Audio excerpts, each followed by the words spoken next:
नमस्कार दोस्तों, study light YouTube channel में एक बार फिर से स्वागत है। और दोस्तों आज से हम शुरू कर रहे हैं भारत की राज्य व्यवस्था की एमसीक्यू सीरीज़।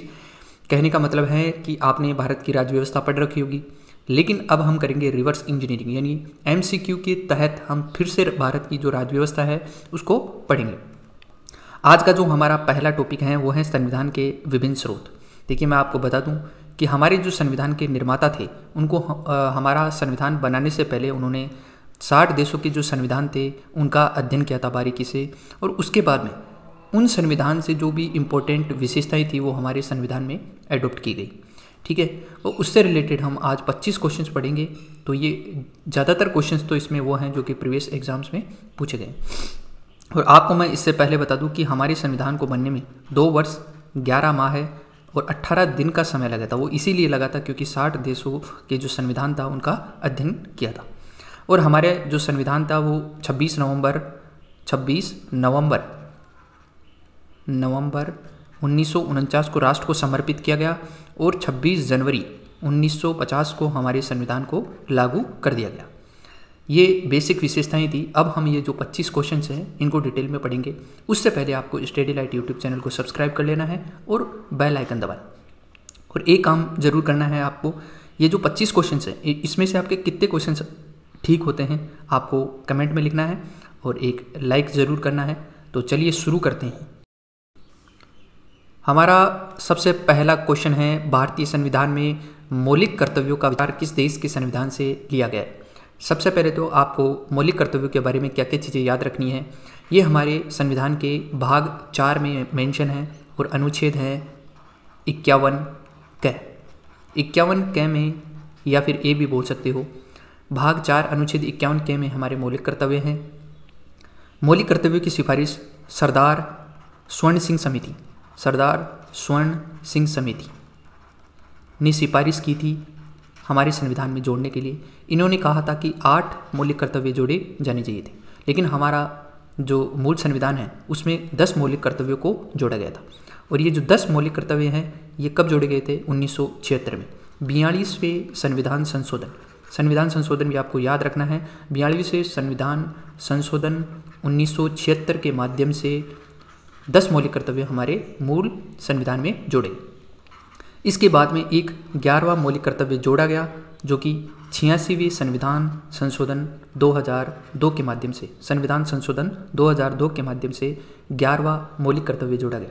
तो वर्तमान में हमारे संविधान में 11 मौलिक कर्तव्य हैं। अब आपको ये बताना है कि जो हमारे मौलिक कर्तव्य हैं उनका विचार हमने किस देश के संविधान से लिया था। ऑप्शन है रूस से, आयरलैंड से, अमेरिका से या फिर फ्रांस से। तो इसका सही उत्तर है रूस से। ये विचार हमने लिया था रूस से, या फिर यह भी कह सकते हैं यूएसएसआर। जो रूस है, वर्तमान रूस है, वो पहले यूएसएसआर हुआ करता था। तो इतनी चीज़ें आपको इस पहले क्वेश्चन में याद रखनी है। क्वेश्चन नंबर 2 है, भारतीय संविधान में राज्य के नीति निर्देशक तत्वों की संकल्पना किस देश के संविधान से अभिप्रेरित है। सबसे पहले तो ये देखिए कि राज्य के जो नीति निर्देशक तत्व हैं जिनको हम डीपीएसपी के नाम से भी जानते हैं, ये हमारे संविधान के भाग 4 में और अनुच्छेद 36 से लेके 51 तक इनका जिक्र है। हमारे संविधान में भाग 4 में अनुच्छेद 36 से 51 तक राज्य के नीति निर्देशक तत्वों की कल्पना की गई है। यह हमारे संविधान में मेंशन है।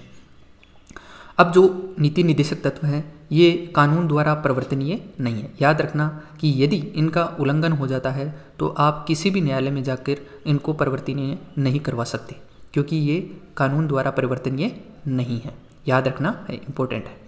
दूसरी चीज़ ये याद रखनी है आपको कि ये जो 36 से 51 तक हमारे जो डीपीएसपी है इनको हमने विचारों के आधार पर 3 भागों में बांटा है। एक बांटा है हमने समाजवादी, दूसरा हमने गांधीवादी और तीसरा हमने बांटा है उदारवादी। तो इन विचारों के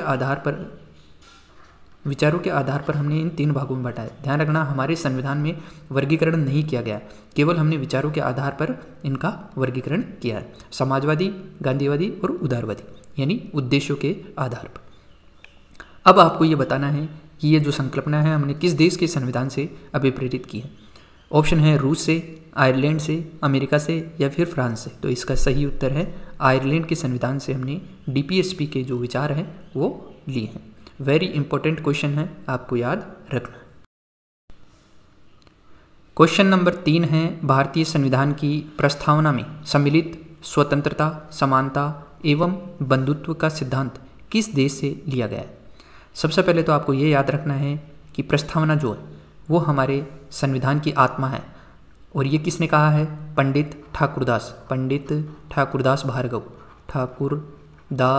भार्गव। इन्होंने ये कहा है कि जो प्रस्तावना है वो हमारे संविधान की आत्मा है। एक और व्यक्ति हैं डॉक्टर भीमराव अंबेडकर, उन्होंने आर्टिकल 32, हमारे संविधान का जो आर्टिकल 32 है उसको हमारे संविधान की आत्मा कहा है। दो अलग अलग चीज़ें हैं। प्रस्तावना को पंडित ठाकुरदास भार्गव ने कहा है कि संविधान की आत्मा है, जबकि आर्टिकल 32 को जो डॉक्टर भीमराव अंबेडकर हैं उन्होंने ये कहा है कि ये हमारे संविधान की आत्मा है। अब आपको ये बताना है कि स्वतंत्रता, समानता एवं बंधुत्व का सिद्धांत किस देश से हमने लिया है? ऑप्शन है दक्षिण अफ्रीका से, आयरलैंड से, अमेरिका से या फ्रांस से। तो इसका सही उत्तर है ऑप्शन डी, फ्रांस से। फ्रांस के संविधान से हमने स्वतंत्रता, समानता एवं बंधुत्व का सिद्धांत लिया है। एक चीज़ आपको और याद रखना है कि हमारी जो प्रस्तावना है इसमें केवल एक बार संशोधन हुआ है अभी तक, वो हुआ है 42वें संविधान संशोधन 1976 के माध्यम से। संविधान संशोधन 1976 के माध्यम से एक बार 1976 के माध्यम से एक बार संशोधन हुआ है, और इस संशोधन के माध्यम से हमारी प्रस्तावना में 3 शब्द जोड़े गए। आपको एक शब्द याद रखना है, अधस। इस अधस में देखो, ऐसे होता है अखंडता, ध से धर्मनिरपेक्षता या पंथ निरपेक्षता, और स से समाजवाद। तो ये 3 शब्द हमारे प्रस्तावना में जोड़े गए 42वें संविधान संशोधन 1976 के माध्यम से। ये चीज़ें आपको इस क्वेश्चन में याद रखनी है। अगला क्वेश्चन है क्वेश्चन नंबर 4। भारत में न्यायिक पुनरावलोकन यानी कि जुडिशियल रिव्यू की संकल्पना किस देश के संविधान से ली गई है? देखिए दोस्तों, हमारे संविधान में जो भी कानून बनाए जाते हैं वो संसद के द्वारा बनाए जाते हैं, और उन कानूनों की जांच करने का जो काम है वो है सर्वोच्च न्यायालय। यानी सर्वोच्च न्यायालय किसी भी कानून का क्या कर सकता है? जुडिशियल रिव्यू कर सकता है। यदि वो हमारे संविधान के मूलभूत ढांचे के खिलाफ पाया जाता है तो उसको नल एंड वॉइड घोषित कर सकता है सर्वोच्च न्यायालय यानी कि सुप्रीम कोर्ट। तो आपको ये बताना है कि जो न्यायिक पुनरावलोकन है वो किस देश के संविधान से हमने लिया है। ऑप्शन है दक्षिण अफ्रीका से, आयरलैंड से, अमेरिका से या फिर फ्रांस से। तो इसका सही उत्तर है अमेरिका से। अमेरिका के संविधान से हमने ये न्यायिक पुनरावलोकन की जो संकल्पना है हमने ग्रहण की है। इंपॉर्टेंट क्वेश्चन है, याद रखना। क्वेश्चन नंबर 5 है, भारतीय संविधान में संवैधानिक संशोधन का प्रावधान किस देश से लिया गया है? सबसे पहले तो आपको ये याद रखना है कि हमारे संविधान में संशोधन करने की शक्ति केवल और केवल संसद के पास में है। यानी संसद के अलावा कोई भी हमारे संविधान में संशोधन नहीं कर सकता। ध्यान रखना है, संसद ही संविधान संशोधन के माध्यम से क्या कर सकता है? संशोधन कर सकता है। और इसको ये शक्ति मिलती है हमारे आर्टिकल 368 से। हमारे अनुच्छेद 368 में ये कहा गया है कि संविधान संशोधन की जो शक्ति है वो संसद के पास है। बात करते हैं कि ये जो संविधान संशोधन का जो प्रावधान है वो किस देश से लिया गया है। तो ऑप्शन है दक्षिण अफ्रीका से, ब्रिटेन से, अमेरिका से या फिर कनाडा से। तो इसका सही उत्तर है दक्षिणी अफ्रीका से। ये प्रावधान हमने लिया है दक्षिणी अफ्रीका के संविधान से। क्वेश्चन नंबर 6 है, भारत के संविधान में सम्मिलित आपातकालीन उपबंध किस देश के संविधान से प्रेरित है? सबसे पहले तो ये देखिए कि हमारे संविधान में 3 प्रकार के आपातकालीन उपबंध हैं। एक है आर्टिकल 352 में, एक है 356 में और एक है 360। 352 में है राष्ट्रीय आपातकाल, 356 में है संवैधानिक आपातकाल और 360 में है वित्तीय आपातकाल। तो ये 3 प्रकार के आपातकाल हैं हमारे संविधान में और इनकी उद्घोषणा की जाती है राष्ट्रपति के द्वारा। अब आपको ये बताना है कि ये किस देश के संविधान से प्रेरित है, हमने किस देश के संविधान से एडॉप्ट किया है। ऑप्शन है ऑस्ट्रेलिया से, ब्रिटेन से, अमेरिका से या फिर जर्मनी से। तो इसका सही उत्तर है जर्मनी से। जर्मनी के संविधान से हमने आपातकालीन उपबंधों को ग्रहण किया है। अगला क्वेश्चन है क्वेश्चन नंबर 7, शक्तिशाली केंद्र के साथ भारत की संघात्मक व्यवस्था किस देश के संविधान से प्रेरित है? याद रखना दोस्तों, हमारे संविधान का जो अनुच्छेद 1 है, इस अनुच्छेद 1 में ये कहा गया है कि इंडिया यानी भारत जो है राज्यों का संघ है, यानी कि हमारे जो भारत का संघ है उसमें कोई भी राज्य अपनी मर्जी से शामिल तो हो सकता है लेकिन अपनी मर्जी से बाहर नहीं हो सकता, ये अनुच्छेद 1 में। अब आपको ये बताना है कि ये जो व्यवस्था है ये हमने किस संविधान से एडॉप्ट की है। ऑप्शन है ऑस्ट्रेलिया से, कनाडा से, अमेरिका से या फिर जर्मनी से। तो इसका सही उत्तर है बी, कनाडा से। कनाडा के संविधान से हमने ये व्यवस्था ग्रहण की है। अगला क्वेश्चन है क्वेश्चन नंबर 8, भारत के संविधान में सम्मिलित समवर्ती सूची किस देश से ली गई? देखिए दोस्तों, हमारे संविधान की अनुसूची 7, हमारे संविधान में टोटल 12 अनुसूचियां हैं। उनमें से जो 7वीं अनुसूची है, उस 7वीं अनुसूची में 3 प्रकार की सूचियों का उल्लेख है। एक है संघ सूची, दूसरी है समवर्ती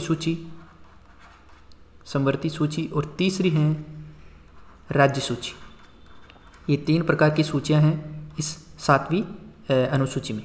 तो इनमें देखिए, संघ सूची में जो कानून बनाने का काम है वो केंद्र सरकार का है। समवर्ती सूची में केंद्र और राज्य दोनों बना सकते हैं, जबकि राज्य सूची में जो कानून बनाने का अधिकार है वो राज्य को। अब आपको ये बताना है कि समवर्ती सूची किस देश के संविधान से ली गई है। ऑप्शन है ऑस्ट्रेलिया से, कनाडा से, अमेरिका से या फिर जर्मनी से। तो इसका सही उत्तर है ऑस्ट्रेलिया। ऑस्ट्रेलिया के संविधान से हमने समवर्ती सूची को ग्रहण किया है। अगला क्वेश्चन है क्वेश्चन नंबर 9, भारतीय संविधान में निहित विधि द्वारा स्थापित प्रक्रिया किस देश के संविधान से ग्रहण की गई है? विधि द्वारा स्थापित प्रक्रिया का मतलब है कि हमारे जो भारत है उस भारत के क्षेत्र में कोई भी काम बिना विधि के द्वारा नहीं किया जा सकता। जैसे कि मान लीजिए यदि आपसे सरकार टैक्स लेना चाहती है तो टैक्स बिना किसी कानून के नहीं ले सकती, कानून बना के टैक्स ले सकती है। इसी को बोलते हैं विधि द्वारा स्थापित प्रक्रिया। तो ये हमने किस देश के संविधान से ग्रहण की है? ऑप्शन है ऑस्ट्रेलिया से, कनाडा से, जापान से या फिर जर्मनी से। तो इसका सही उत्तर है जापान। जापान के संविधान से हमने लिया है विधि द्वारा स्थापित प्रक्रिया। अगला क्वेश्चन है क्वेश्चन नंबर 10, भारतीय संविधान की प्रस्तावना में सामाजिक, आर्थिक एवं राजनीतिक न्याय का आदर्श का प्रावधान किस देश के संविधान से प्रेरित है? सबसे पहले तो आपको ये याद रखना है कि हमारे संविधान में 3 प्रकार की न्याय का उल्लेख है। पहली है सामाजिक, दूसरी है आर्थिक और तीसरी है राजनीतिक। इनका क्रम भी आपको याद रखना है। कई एग्जाम्स में ये क्रम भी पूछ लिया जाता है कि जो 3 प्रकार की न्याय हैं उनका क्रम बताइए। तो सबसे पहले सामाजिक न्याय, फिर आर्थिक और फिर राजनीतिक। तो ये हमने किस देश के संविधान से लिया है? ऑप्शन है ऑस्ट्रेलिया से, रूस से, जापान से या जर्मनी से। तो इसका सही उत्तर है रूस या फिर यूएसएसआर। ध्यान रखना, यूएसएसआर भी आ जाता है कई बार ऑप्शन में। तो रूस के संविधान से हमने ये तीनों जो न्याय की आदर्श प्रावधान है उनको हमने ग्रहण किया है। नेक्स्ट क्वेश्चन है क्वेश्चन नंबर 11, भारतीय संविधान में संसदीय विशेषाधिकार की संकल्पना किस देश के संविधान पर आधारित है? संसदीय विशेषाधिकार का मतलब ये होता है कि हमारे संसद के 2 सदन हैं, लोकसभा और राज्यसभा। उन दोनों सदनों के जितने भी सदस्य हैं उनको इंडिविजुअली और ग्रुप में, यानी सामूहिक और इंडिविजुअली कुछ अधिकार दिए गए हैं, उनको बोलते हैं विशेषाधिकार। आर्टिकल की बात करिए तो हमारे संविधान के आर्टिकल 105 में संसदीय विशेषाधिकारों का जिक्र है। वहीं अगर राज्यों की बात करें तो राज्य विधानमंडलों में भी विशेषाधिकार है, जो कि आर्टिकल 194 में है। तो आपको ये बताना है कि जो संसदीय विशेषाधिकार की संकल्पना है वो किस देश के संविधान पर आधारित है या किस संविधान से हमने एडॉप्ट किया है। ऑप्शन है अमेरिका से, रूस से, जापान से या ब्रिटेन से। तो इसका सही उत्तर है ब्रिटेन से। ब्रिटेन से हमने संसदीय विशेषाधिकारों को एडॉप्ट किया है। नेक्स्ट क्वेश्चन है क्वेश्चन नंबर 12, भारतीय संविधान में विधि निर्माण प्रक्रिया किस देश से ली गई है? देखिए, विधि निर्माण की प्रक्रिया और एक हमने पहले देखा था विधि द्वारा स्थापित प्रक्रिया। विधि द्वारा स्थापित प्रक्रिया हमने जापान के संविधान से ली थी, जबकि विधि निर्माण की प्रक्रिया किस देश से ली गई थी? ऑप्शन है ऑस्ट्रेलिया से, ब्रिटेन से, अमेरिका से या फिर जर्मनी से। तो इसका सही उत्तर है ऑप्शन बी, ब्रिटेन से। विधि निर्माण प्रक्रिया हमने ब्रिटेन के संविधान से ली है, जबकि विधि द्वारा स्थापित प्रक्रिया हमने जापान के संविधान से ली है। वेरी इंपॉर्टेंट है, याद रखना। अगला क्वेश्चन है क्वेश्चन नंबर 13, भारत के संविधान में सम्मिलित मूल अधिकार यानी कि फंडामेंटल राइट किस देश की संवैधानिक प्रावधानों से प्रेरित है? किस देश के संवैधानिक प्रावधानों से प्रेरित है? ये जो मूल अधिकार है वो हमारे संविधान के अनुच्छेद 12 से लेकर 35 तक हैं। और मूल अधिकारों की जो संख्या है वो जो मूल संविधान था उसमें तो 7 थे, लेकिन वर्तमान में इनकी संख्या है 6, क्योंकि जो एक मौलिक अधिकार था या मूल अधिकार था संपत्ति का अधिकार, उसको हटा के कानूनी अधिकार बना दिया गया है। अब वर्तमान में जो मूल अधिकारों की संख्या है वो है 6। दूसरी बात यह है कि जो मूल अधिकार है ये न्यायालय द्वारा प्रवर्तनीय है, यानी यदि इनका उल्लंघन होता है तो आप सीधे न्यायालय में जा सकते हैं। और जो मूल अधिकारों का जो गारंटर है वो है सुप्रीम कोर्ट, यानी आपके मूल अधिकारों की जो रक्षा करता है वो है सुप्रीम कोर्ट, सर्वोच्च न्यायालय। और इसके लिए जो सर्वोच्च न्यायालय है वो 5 प्रकार की रिट जारी करता है। ध्यान रखना, 5 प्रकार की रिट जारी करता है आपके मूल अधिकारों के लिए। दूसरी बात यह भी है कि जो मूल अधिकार हैं वो हमारे संविधान का जो मूल ढांचा है उसका भी पार्ट है। तो यदि इनका उल्लंघन होता है या अगर संसद भी कोई ऐसा कानून बनाती है जिसमें मूल अधिकारों का उल्लंघन होता है तो जो सुप्रीम कोर्ट है उसको नल एंड वॉइड घोषित कर सकता है। तो आपको ये बताना है कि ये जो मूल अधिकार का जो कॉन्सेप्ट है वो हमने किस देश के संविधान से लिया है? ऑस्ट्रेलिया से, ब्रिटेन से, अमेरिका से या फिर जर्मनी से? तो इसका सही उत्तर है अमेरिका से। अमेरिका से हमने मूल अधिकारों का जो कॉन्सेप्ट है वो लिया है। वेरी वेरी इंपॉर्टेंट है। अगला क्वेश्चन है क्वेश्चन नंबर 14, भारतीय संविधान में एकल नागरिकता किस देश के संविधान से ग्रहण की है? यानी कि केवल हम भारत के नागरिक हैं, केवल यही हमारी पहचान है कि हम भारत के नागरिक हैं, इसके अलावा हमारी कोई पहचान नहीं है। तो ये जो कॉन्सेप्ट है हमने किस संविधान से ग्रहण किया है? ऑप्शन है ऑस्ट्रेलिया से, ब्रिटेन से, अमेरिका से या फिर जर्मनी से? तो इसका सही उत्तर है ब्रिटेन से। ब्रिटेन में भी एकल नागरिकता है और हमारे देश ने ब्रिटेन से ही ग्रहण की है एकल नागरिकता।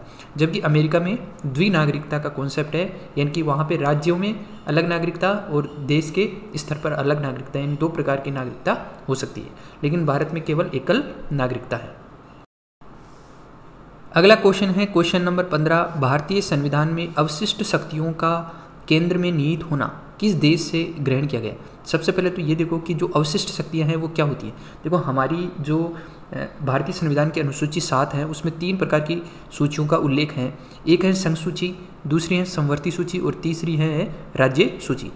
इनके अलावा जितनी भी जो शक्तियाँ बच गई है वो अवशिष्ट शक्तियों में डाल दी जाती है और इन पे जो कानून बनाने का अधिकार है वो केंद्र के पास में है। हमारे जो संविधान है उस संविधान में एक आर्टिकल है 248, उस 248 में इन अवशिष्ट शक्तियों का जिक्र किया गया है। तो अब आपको ये बताना है कि अवशिष्ट शक्तियों का केंद्र में निहित होना किस देश से ग्रहण किया गया है? कनाडा से, ब्रिटेन से, अमेरिका से या फिर जर्मनी से? तो इसका सही उत्तर है कनाडा से। कनाडा से हमने अवशिष्ट शक्तियों को प्राप्त किया है। याद रखना, जैसे कि मान लीजिए मैं एग्जाम्पल से आपको बताऊं कि जैसे क्रिप्टो करेंसी है, तो क्रिप्टो करेंसी पे जो कानून बनाने का अधिकार है वो केंद्र सरकार का है, क्योंकि वो अवशिष्ट शक्तियों में आएगा, ध्यान रखना। अगला क्वेश्चन है क्वेश्चन नंबर 16, भारतीय संविधान में द्विसदनीय व्यवस्था, द्विसदन मतलब 2 सदन, लोकसभा और राज्यसभा की जो व्यवस्था है वो किस देश के संविधान से ग्रहण की गई है? याद रखना, द्विसदन, हमारा जो संसद है, एक शब्द याद रखना, सरल। इस सरल से देखो, स से संसद, र से राज्यसभा और ल से लोकसभा।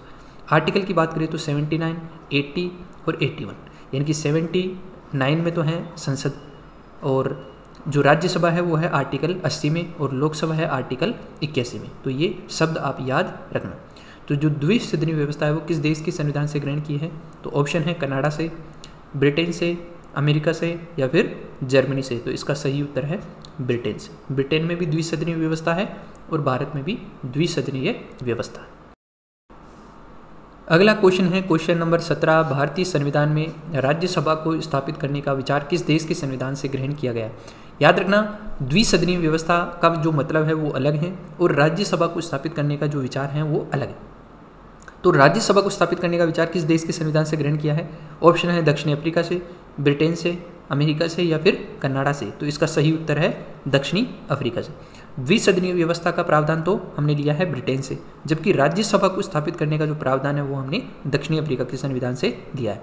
ये दोनों कन्फ्यूजिंग चीज़ें हैं, याद रखना, राज्यसभा को स्थापित करना हमने दक्षिणी अफ्रीका के संविधान से लिया है। अगला क्वेश्चन है क्वेश्चन नंबर 18, भारतीय संविधान में उपराष्ट्रपति का पद किस देश के संविधान से ग्रहण किया गया है? तो देखो, उपराष्ट्रपति का जो पद है वो हमारे आर्टिकल 63 में दिया गया है, और उपराष्ट्रपति जो राज्यसभा होती है उसका सभापति होता है। वेरी इंपॉर्टेंट है कि जो राज्यसभा है उसका सभापति कौन होता है? उपराष्ट्रपति होता है। लेकिन जब राष्ट्रपति यदि अनुपस्थित होता है और जब उपराष्ट्रपति राष्ट्रपति का कार्यभार संभालता है, उस समय ये राज्यसभा के सभापति के तौर पर कार्य नहीं करता है, याद रखना है। तो उपराष्ट्रपति का जो पद है वो आर्टिकल 63 में है। तो ये हमने किस देश के संविधान से ग्रहण किया है? ऑप्शन है दक्षिण अफ्रीका से, ब्रिटेन से, अमेरिका से या फिर कनाडा से। तो इसका सही उत्तर है अमेरिका से। अमेरिका के संविधान से हमने उपराष्ट्रपति का पद लिया है। अगला क्वेश्चन है क्वेश्चन नंबर 19, भारतीय संविधान में संसद के दोनों सदनों की संयुक्त बैठक किस देश के संविधान से ग्रहण की गई?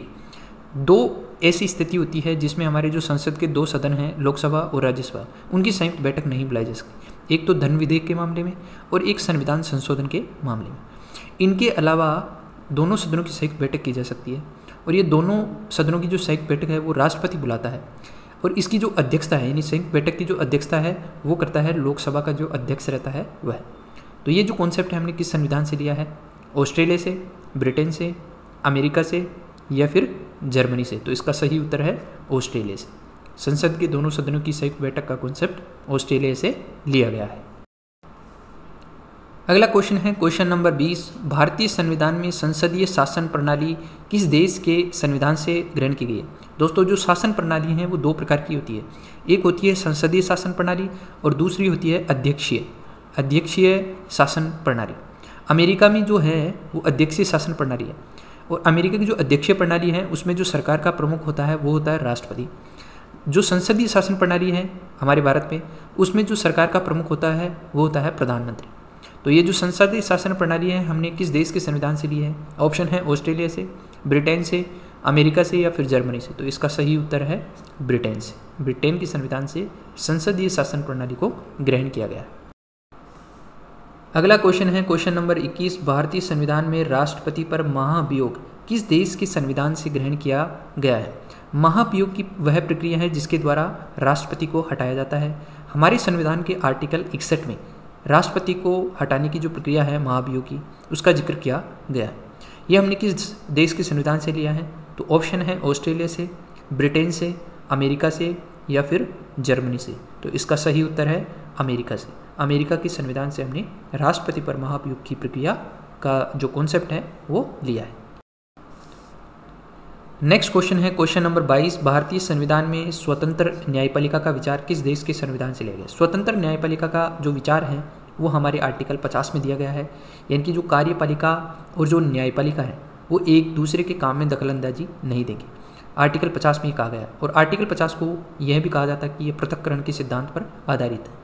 यानी कि कार्यपालिका अपना काम करेगी, न्यायपालिका अपना काम करेगी, यानी दोनों एक दूसरे पे चेक्स एंड बैलेंसेस रखेंगे। तो ये जो कॉन्सेप्ट हमने कहाँ से लिया है? ऑस्ट्रेलिया से, दक्षिण अफ्रीका से, जर्मनी से या फिर अमेरिका से।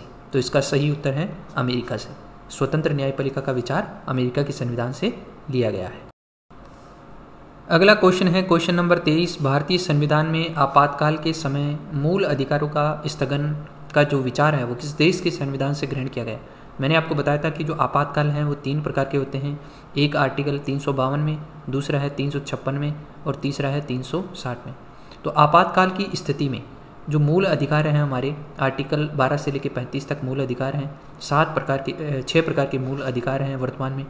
तो इनमें इनका जो स्थगन है वो किस देश के संविधान से हमने ग्रहण किया? और ये भी ध्यान रखना कि जब आपातकाल लगता है तो उसमें 2 आर्टिकल ऐसे हैं जो कभी भी स्थगन नहीं होते हैं। एक है आर्टिकल 20 और एक है आर्टिकल 21। तो ये 2 आर्टिकल हैं वो आपातकाल की स्थिति में भी बने रहते हैं, यानी कि इनका स्थगन नहीं होता है।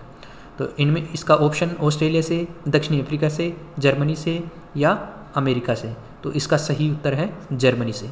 जर्मनी से हमने आपातकाल के समय मूल अधिकारों का जो स्थगन का कॉन्सेप्ट है वो लिया है। अगला क्वेश्चन है क्वेश्चन नंबर 24, भारतीय संविधान में राज्यसभा में सदस्यों का नामांकन किस देश के संविधान से ग्रहण किया गया है? देखिए दोस्तों, हमारे संविधान जो राज्यसभा है, हमारी जो राज्यसभा है, उसमें राष्ट्रपति के पास ये अधिकार है कि वो 12 लोगों को अलग अलग क्षेत्र से, जिसमें देखो साहित्य, विज्ञान, कला और समाज सेवा, इन क्षेत्रों से 12 सदस्यों को नॉमिनेट कर सकता है राष्ट्रपति राज्यसभा। तो ये जो कॉन्सेप्ट है हमने कहाँ से ग्रहण किया है? ऑप्शन है आयरलैंड से, दक्षिणी अफ्रीका से, जर्मनी से या फिर अमेरिका से। तो इसका सही उत्तर है आयरलैंड से। आयरलैंड के संविधान में भी ऐसा ही होता है और हमने आयरलैंड के संविधान से ये ग्रहण किया है। अगला क्वेश्चन और अंतिम क्वेश्चन है हमारा 25। भारतीय संविधान में जनहित याचिका का प्रावधान किस देश के संविधान से ग्रहण किया गया है? जनहित याचिका मतलब पब्लिक इंटरेस्ट लिटिगेशन। इसका मतलब ये होता है कि कोई व्यक्ति यदि पीड़ित है और कोई दूसरा व्यक्ति उसके लिए किसी कोर्ट में याचिका डालता है तो उसको बोलते हैं जनहित याचिका। ये हमने किस संविधान से लिया है? आयरलैंड से, दक्षिणी अफ्रीका से, जर्मनी से या फिर अमेरिका से। तो इसका सही उत्तर है अमेरिका से। जनहित याचिका का कॉन्सेप्ट हमने अमेरिका के संविधान से ग्रहण किया है। वीडियो को अंत तक देखने के लिए थैंक यू सो मच दोस्तों। और यहाँ तक आए हो तो स्टडी लाइट यूट्यूब चैनल को सब्सक्राइब करना ना भूलें और जो बेल आइकन है उसको ज़रूर दबाएं ताकि आपको सभी नोटिफिकेशंस मिलता रहे। और एक लाइक ज़रूर बनता है और कमेंट करके ये बताइए इन 25 क्वेश्चंस में से आपके कितने क्वेश्चन सही हुए हैं। तो मिलते हैं अगले वीडियो में, तब तक के लिए धन्यवाद दोस्तों और पढ़ते रहिए और खुश रहिए। जय हिंद दोस्तों।